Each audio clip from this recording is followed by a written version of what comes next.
ini alam nazar Allah itu ada 3 Bapak Ibu. Ini alam nazarnya. Alam nazarullah.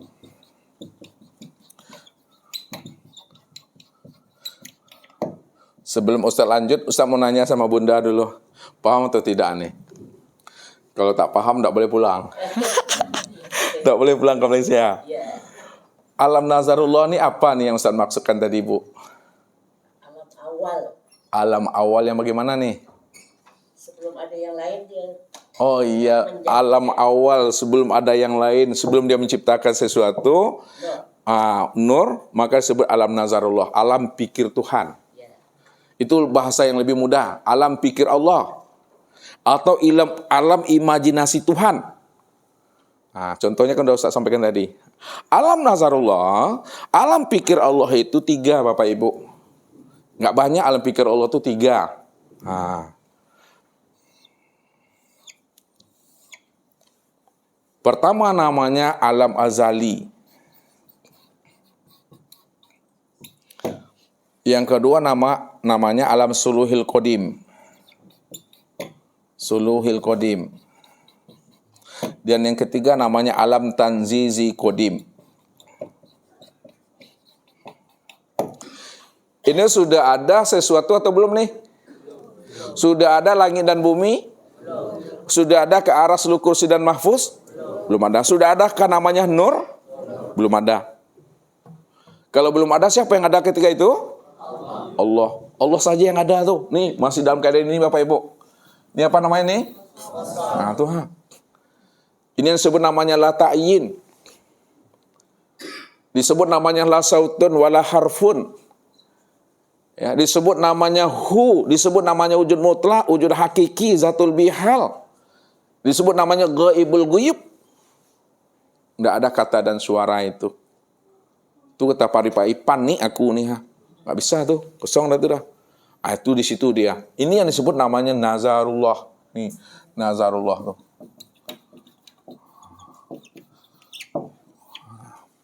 Jadi alam pikir Allah, alam nazarullah itu 3. Yang pertama alam azali sebutannya. Nah, alam azali ini apa pula cerita Tuhan di sini? Di alam pikirnya itu. Nah, ketika Allah berada di alam azali, ini Ustaz gunakan bahasa berada supaya paham. Jadi kata-kata berada itu untuk menghantarkan pemahaman saja. Ketika Allah berada pada alam azali, ini yang dikatakan puji Allah bagi Allah. Puji Allah bagi Allah. Dialah yang Ahmad, dia pula yang disebut Muhammad. Dialah yang memuji dan dia pula yang terpuji. Atau bahasa lainnya, puji kodim bagi kodim. Kenapa dikatakan puji kodim bagi kodim, puji Allah bagi Allah, dia yang terpuji, dia pula yang memuji, karena tidak ada sesuatu yang lain selain daripada dirinya, hanya dia semata-mata. Karena dia semata-mata, maka kata Pak Rifai, Allah itu dalam keadaan jomlo fisabilillah. Allah itu dalam kesendirian. Allah dalam kesendirian, kesepian. Allah dalam kegelapan. Itu bahasanya tuh.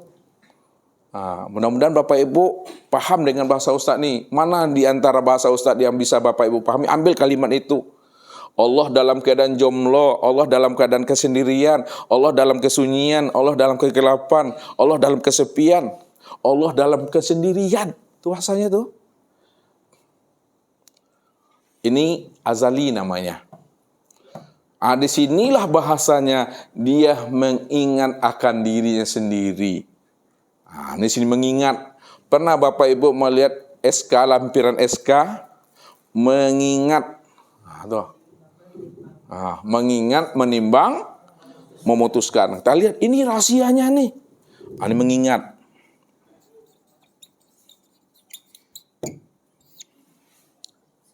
Yang kedua, Allah berada di alam suluhul qadimnya. Suluhul qadim. Apa pula ceritanya Allah di alam suluhul qadim ini? Cerita Allah di dalam alam suluhul qadimnya, di alam pikirnya. Apa kata Tuhan? Kalau tidak aku ciptakan, ya, makhluk, ya, maka tak ada yang bisa mengenal aku. Tapi kalau aku ciptakan makhluk nanti, aku ciptakan hamba, aku ciptakan sesuatu, ngaku pula nanti dia itu Tuhan. Kalau aku ciptakan makhluk, tidak aku ciptakan sesuatu, tidak ada pula yang menyebut aku ini Tuhan. Ini duduknya di alam suluhil qadim namanya. Kalau tidak aku ciptakan makhluk, tidak aku ciptakan sesuatu, tidak ada yang mengenal aku. Siapa yang akan memuji aku? Tapi kalau aku ciptakan makhluk, aku ciptakan sesuatu, jangan-jangan dia ngaku pula nanti Tuhan. Masa inilah yang disebut namanya menimbang. Mengingat, menimbang. Tuh.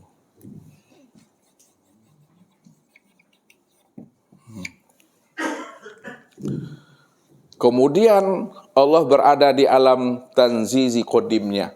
Apa pula cerita Allah di sini? Setelah Allah itu mengingat dan menimbang, maka disinilah Allah itu akan memutuskan. Di sini memutuskan.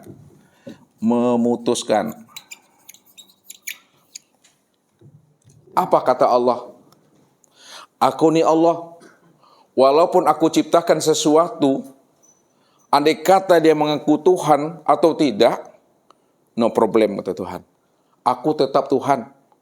Kalau ada yang memuji aku, atau ada yang tidak mau memuji aku, terserah.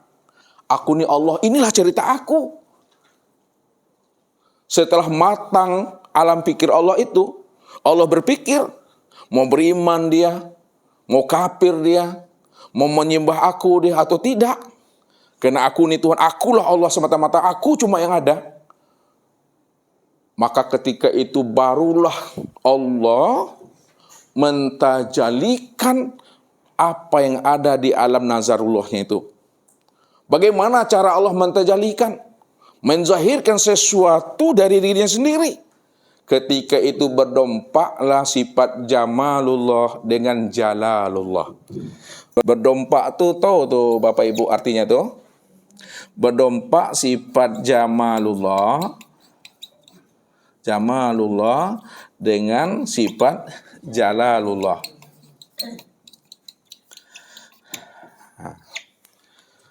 Beradulah, berdompak itu beradu, bertemulah sifat jalalullah dengan jamalullah atas kudrat dan iradatnya, maka terzahirlah nur dari dirinya sendiri.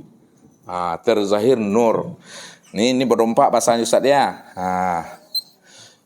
Jadi berdompak, beradu sifat jamalullah, sifat keindahannya, sifat keelokannya, dengan sifat jalullah kebesarannya, atas kudrat dan iradatnya, maka terjadilah namanya nur.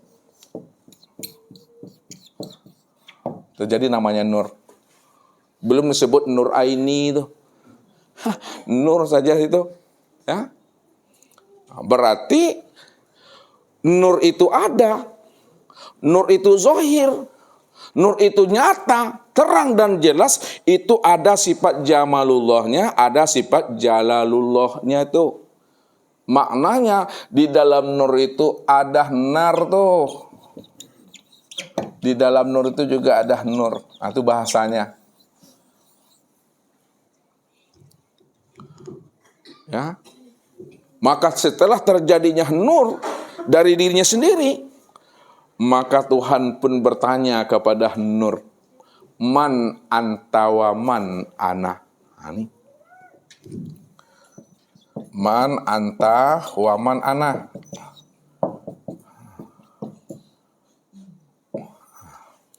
Siapa engkau dan siapa aku? Maka ketika itu nur itu mengatakan kepada Tuhannya, anta anta ana ana. Anta ana. Engkau ya engkau, aku ya aku. Kenapa nur itu mengatakan engkau ya engkau, aku ya aku? Karena ketika itu antara nur dengan Tuhan itu tidak ada bedanya. Dalam pandangannya. Seperti bola ini Bapak Ibu. Bola lampu ini. Ada yang 20 watt, ada yang 15 watt. Ketika didekatkan dia, tidak bisa kita membedakan mana yang terangnya 15, mana yang terangnya 20. Karena ketika itu, nur itu juga begitu. Aku ya aku, engkau ya engkau. Tidak tahu dia siapa yang zat dan siapa pula yang sifat. Siapa yang abid, siapa pula yang ma'bud. Ya. Makanya pertanyaan ini, Allah ingin menerangkan tentang dirinya. Allah akan memperkenalkan dirinya sebenarnya. Maka disitulah Allah itu bertajalli. Allah itu bercermin untuk melihat dan menyaksikan akan dirinya sendiri dengan wujud dirinya sendiri. Tapi apa yang direncanakan Allah di alam pikirnya, kalau aku ciptakan sesuatu dari diriku, nanti dia mengaku pula Tuhan di situ. Kalau aku ciptakan sesuatu dari diriku, tak ada pula yang memuji akan diriku. Mau ngaku Tuhan atau tidak, itu terserah aku. Aku adalah Tuhan. Rupanya apa yang dipikirkan Allah terzohir, Bapak Ibu. Ini yang cerita Tuhan tuh. Man anta wa man ana. Siapa dirimu dan siapa diriku? Apa jawaban Nur ini? Anta, ana. Lalu Tuhan bertanya kembali. Man ana wa man anta. Siapa aku, siapa dirimu? Apa jawaban Nur ini? Ente, aneh. Engkau ya engkau, aku ya aku. 3 kali Tuhan bertanya dengan pertanyaan yang sama. 3 kali pula Nur itu menjawab dengan jawaban yang sama. Jadi untuk menentukan siapa zat dan siapa sifat, siapa abid dan siapa makhluk, siapa khalik dan siapa makhluk, maka apa kata Allah? Kita gunakan bahasa Tuhan dulu ya, jangan Allah dulu, biar memudahkan nanti. Ya, nih. Apa kata Tuhan? Ya, padahal nur itu, ya, itu tiada lain juga adalah bahagian daripada dirinya tuh. Ini cita Tuhan tuh. Apa kata Tuhan? Kalau memang engkau yang Tuhan, aku ini yang hamba, engkau yang zat, aku ini yang sifat, ya. Sekarang engkau menghilang di hadapan aku. Engkau lari, engkau menghilang, engkau fana. Silakanlah. Kemanapun kamu menghilang, lari dan fana, aku yang akan mencari dan menemui akan dirimu. Baik, kata Nur ini. Aku akan menghilang. Kemana Nur itu akan hilang dan lenyap, Bapak Ibu? Padahal dia ada di dalam diri Tuhan. Cuma dia nggak sadar bahwa dia itu bagian daripada diri Tuhan itu sesungguhnya. Menghilang dan lenyaplah dia di hadapan Tuhan, Bapak Ibu. Karena Nur itu bagian diri Tuhan. Tentu mudah Tuhan mencarinya. Wa huwa ma'akum aina ma kuntum. Di mana ada kamu? Di situ nyatanya aku. Di mana adanya kamu, hei Nur, disitulah nyatanya aku. Karena akulah sebenarnya yang menjadi rahasia dirimu.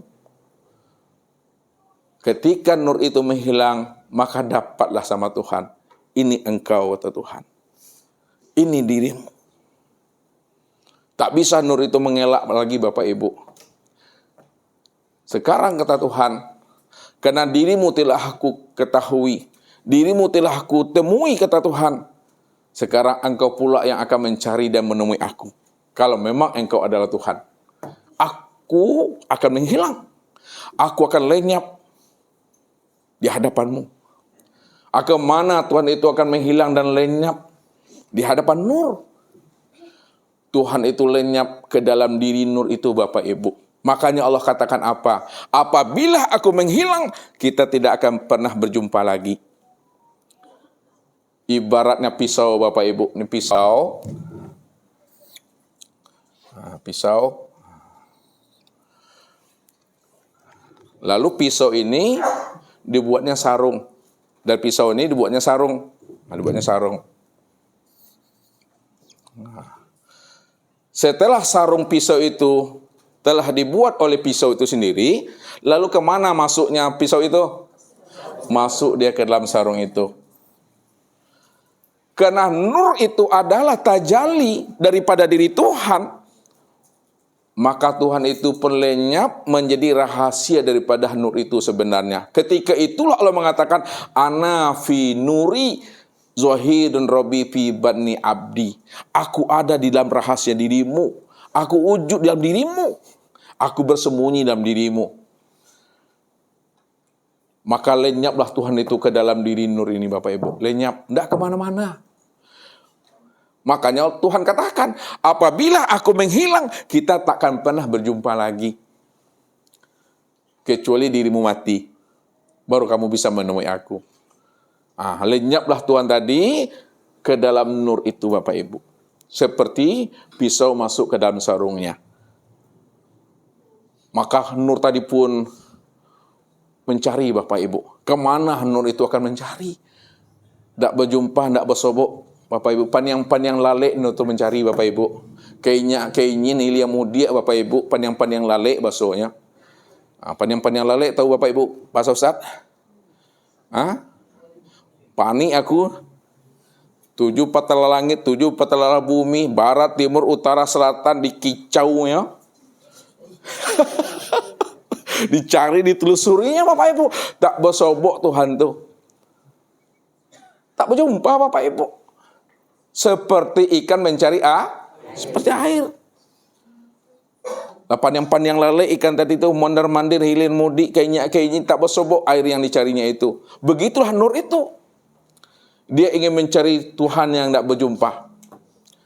Padahal Tuhan itu ana fin nuri, aku sudah lebur dalam dirimu. Pada saat nur ini dah capek, Bapak Ibu, ini bahasa syariatnya. Nur itu sudah capek, sudah letih, dah panik, dia berlari-lari. Disitulah dia berwukuf. Berwukuf itu apa artinya? Berhentilah dia di situ. Kenalah panik, Bapak Ibu. Tahanya duduk atau tahanya. Itulah panik mana tuh tahanya tuh. Terjemahkanlah itu dengan bahasa Brunei itu. Tahanya itu apa tuh? Tahanya tuh. Ala tahanya di situ. Wah, kagetlah dia, Bapak Ibu. Rupanya di dalam diri nur itu berkalam dari situ. Allah. Allah. Allah. Kaget nur ini. Kalam siapa ini? Siapa yang bersuara yang mengatakan aku Allah, aku Allah? Enggak juga sadar dia. Maka ketika itu Allah ulang lagi. Allah. Allah. Allah. Aku Allah, aku Allah. Enggak juga paham dia. Sampai ketiga kali di situ Allah mengatakan, innani anallah, la ilaha illallah. Aku ini Allah, aku ini Allah. Tidak ada yang wujud, tidak ada yang nyata, tidak ada yang zahir pada dirimu. Aku Allah, akulah Tuhanmu. Ketika itu baru tersadar dia. Barulah dia mengatakan, la ilaha illallah Muhammad Rasulullah. Disitulah Allah mengatakan, ana fi nuri, ana fi abdi. Aku ada di dalam dirimu. Aku yang menjadi rahasia dirimu. Zahirun rabbi fi bani abdi. Nyatanya aku, nyatanya Tuhan itu pada dirimu, pada batinmu. Ketika itu Allah sudah menjadi rahasia diri Muhammad itu. Maka nur inilah yang disebut namanya Nur Muhammad. Kenapa nur ini dikatakan namanya Nur Muhammad, Bapak Ibu? Ustaz mau nanya dulu nih. Kini kaji udah berulang-ulang nih mah. Lah babui mulik menyampaikan nih. Bunda dulu. Kenapa nur ini disebut namanya Nur Muhammad, Ibu Khadijah? Sebab dia tajalli daripada Allah. Oh ya, tajalli daripada Allah. Disebut nur ini namanya Nur Muhammad karena Nur Muhammad itu adalah tajalli daripada Allah. Tajalli itu maksudnya bahwa Nur Muhammad itu adalah kezohiran untuk memandang nyatanya akan diri Allah. Bahasa yang Ustaz katakan, Nur Muhammad inilah yang katakan bahagian daripada diri Tuhan. Nur Muhammad inilah yang katakan bahagian daripada diri yang maha suci. Ini Allah katakan, waja'alu lahu min ibadihi juz'an. Hei Nur Muhammad, Sesungguhnya dirimu itu bahagian daripada diriku. Dirimu bahagian daripada diri yang maha suci. Yang maha suci itu Tuhan. Nur Muhammad itu bahagian daripada diri Tuhan. Karena dia bahagian daripada diri maha suci, yaitu Tuhan. Maka bahasa tauhidnya dikatakan Muhammad itu, bukan Nabi Muhammad Bapak Ibu ya. Nur Muhammad itu, atau Muhammad itu, tajalli min tajaliyatillah. Tajalli kenyataan untuk memandang zahirnya akan diri Allah itu. Nah, untuk mudahnya memahami Bapak Ibu, Ustaz urutkan ini. Nah, untuk memudahkan. Nur Muhammad itu dalam bahasa hakikat. Nah, ini dalam bahasa hakikat disebut namanya wujudullah. Nah, ini dia. Atau disebut namanya ainullah. Atau disebut namanya hakikatullah. Jadi Nur Muhammad itu disebut hakikatnya wujudullah, ainullah, dan hakikatullah. Yang kedua, Nur Muhammad ini dipahami secara bahasa tarikatnya disebut namanya miratillah, cermin Allah. Cermin tempat memandang nyatanya Allah. Nur Muhammad ini dipahami secara ilmu syariatnya disebut namanya hamba Allah atau abdillah, hamba Allah. Jadi apapun sebutannya, hamba Allah, cermin Allah, hakikatullah, ainullah, wujudullah, itu tiada lain adalah Allah itu sendiri. Maka bahasa ma'rifatnya, ini ma'rifatnya, itu tiada lain adalah Allah itu sendiri. Itulah dikatakan. Kenapa Allah itu sendiri? Karena Allah cuma yang ada, yang tunggal, yang wujud semata-mata. Nggak ada diri yang lain selain daripada dirinya. Dia cuma yang ada, Bapak Ibu. Itu yang Allah jelaskan bahwa dirinya itu ahad. Kul huwallahu ahad. Katakanlah bahwa Allah itu adalah ahad esa. Nah, kalaulah Allah itu esa, Ustaz mau tanya sama Bapak Ibu, adakah diri yang lain selain daripada dirinya? Tidak ada. Kalau tidak ada diri yang lain selain daripada dirinya, lalu nur itu siapa itu? Allah. Itu bahasa marifatnya. Bahasa hakikatnya nur itu siapa? Wujudullah. Bahasa torikatnya nur itu siapa? Cermin Allah. Bahasa syariatnya nur itu siapa? Hamba Allah. Karena dia cuma yang ada. Maka jangan Bapak Ibu tertipu dengan kata dan bahasa. Sampai-sampai orang arifin, orang arifillah menghantarkan pemahaman supaya kita tidak tertipu memandang bentuk dan rupa serta nama. Apa kata mereka? Ma yakhruju baina syafatain ilal isyarati wal iktibar. Apa yang keluar dari dua bibir ini hanya menunjukkan suatu isyarat dan iktibar saja. Maka pahamilah makna yang tersembunyi, makna yang tersirat di balik kata-kata yang dihantarkan itu. Pahami maksud yang sebenarnya. Karena untuk menjelaskan makna yang hakikat sulit Bapak Ibu. Menceritakan isi yang di dalam. Kita gunakan dengan bahasa lisan, kita gunakan dengan bahasa lidah dan syariat. Payah Bapak Ibu. Sulit. Karena sulitnya kita menghantarkan bahasa hakikat dengan bahasa syariat, maka ambillah pahamnya, ambil iktibarnya, ambil isyaratnya. Apa makna yang tersembunyi di balik kata-kata itu yang sesungguhnya. Sehingga kita tidak tertipu mendengarkan suatu kata dan bahasa itu Bapak Ibu. Kenapa? Sesuatu yang sudah jelas, sesuatu yang telah wujud dan nyata, diterangkan juga, dijelaskan juga, sulit bagi diri kita. Contoh, ini contoh. Bapak Ibu udah paham namanya papan tulis. Ya, ketika Bapak Ibu udah paham namanya papan tulis, diterangkan juga, ditunjuk juga, maka tertunjuk apa? Yang tertunjuk triplek. Maksud kita papan tulis yang tertunjuk adalah triplek. Maka pahamilah makna papan tulis itu. Ya, supaya kita paham dan mengerti makna yang sesungguhnya itu, mana yang katakan papan tulis. Kalau udah paham, jangan disebut-sebut, jangan ditunjuk-tunjuk. Kalau ditunjuk, akan berubah maknanya. Ya, begitu kita memahaminya. Kita dah paham namanya majlis. Diterangkan juga yang majlis itu yang mana. Ditunjuk-tunjuk apalagi. Tertunjuk tiang, tertunjuk dinding, tertunjuk karpet. Padahal yang kita maksud adalah majlis, tapi yang ditunjuknya adalah tiang, dinding, dan karpet. Kalau kita ingin tahu namanya majlis, keluar kita dari majlis. Keluar kita dari ruangan ini. Barulah tahu kita namanya majlis. Maksud Ustadz, Bapak Ibu, kalau Bapak Ibu sudah kenal namanya Allah, dengan pengenalan yang sempurna zahir dan batin, jangan disebut-sebut juga lagi. Diam saja lagi Bapak Ibu. Kalau disebut, maka rancu maknanya. Ya. Jangan dikatakan Allah itu manusia. Ya, diam. Man arafallah kala lisanahu. Siapa yang telah mengenal Allah, memang dia yang wujud, dia yang bersifat, dia yang awal zahir dan batin. Maka ketika itu cukup Bapak Ibu diam. Diam di dalam kepahaman. Diam di dalam kesadaran. Bukan diam-diam. Kalau diam-diam itu bermasalah tuh Bapak Ibu. Ya, diam di dalam paham dalam kesadaran, sadar di dalam keimanan. Tak bisa lagi disebut lagi Bapak Ibu. Itu yang iman yang kamil, iman yang isbat namanya itu. Tak bisa diungkapkan lagi itu. Begitu kita memahaminya.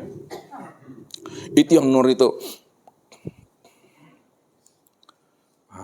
Setelah nur ini mengenal akan Tuhannya, ya, maka ketika itulah sebenarnya Tuhan itu telah bernama. Jadi Tuhan itu bernama ketika dia sudah memperkenalkan dirinya kepada nurnya. Ya. Maka disitulah Allah mengatakan tadi, Innani anallah, sesungguhnya aku ini Allah. Jadi Allah memperkenalkan dirinya kepada nur. Padahal nur itu bagian daripada dirinya sendiri. Karena ini satu cerita. Karena dia yang bercermin, tentu dirinya yang nampak dalam cermin itu. Tak mungkinlah ada orang yang bercermin, ya, kalau tidak ada bayang-bayangnya di dalam cermin itu. Jadi adanya bayang-bayang di dalam cermin itu karena ada orang bercermin. Siapa sebagai cermin di sini Bapak Ibu? Nur inilah sebagai cermin. Nah, ini bahasanya itu. Siapa orangnya itu? Nah, orang yang bercermin ini siapa? Allah itulah ya, sebagai orang yang bercermin. Jadi nur itu sebagai cermin, Allah itulah orang yang bercermin. Kalau Allah yang bercermin, maka diri siapa yang nampak dalam cermin itu? Diri Allah. Makanya nur Muhammad dengan Allah tak boleh dipisah ceraikan. Satu orangnya tuh, dua sebutannya, dua penyampaiannya, tapi satu orang itu Bapak Ibu. Inyo-inyo juwo tunyo kata Pak Lubis. Nggak ada yang lain tuh doh. Memang dia satu-satunya. Makanya Allah sudah bernama di situ. Tuhan sudah bernama dengan nama Allah. Ya, ketika itulah Muhammad tadi itu mengatakan kepada Allah, Asyhadu an la ilaha illallah. Situ dia bersaksi. Asyhadu an la ilaha illallah. Aku bersaksi, kata Muhammad. La ilaha illallah. Tidak ada yang nyata melainkan yang nyata Tuhannya Allah. Lalu Allah pun bersaksi. Apa kata Allah? Wa ashhadu anna Muhammad Rasulullah. Aku juga bersaksi, kata Allah, bahwa Muhammad itu adalah utusan aku, adalah hambaku, adalah bahagian daripada jiwaku. Setelah Nur Muhammad ini zahir Bapak Ibu, sudah wujud dia, sudah nyata dia, 125.000 tahun setelah nur itu zahir, maka disitulah Allah mengambil sumpah kepada sekalian ruh. Baru Tuhan ini mengambil sumpah kepada sekalian ruh. Sekalian ruh.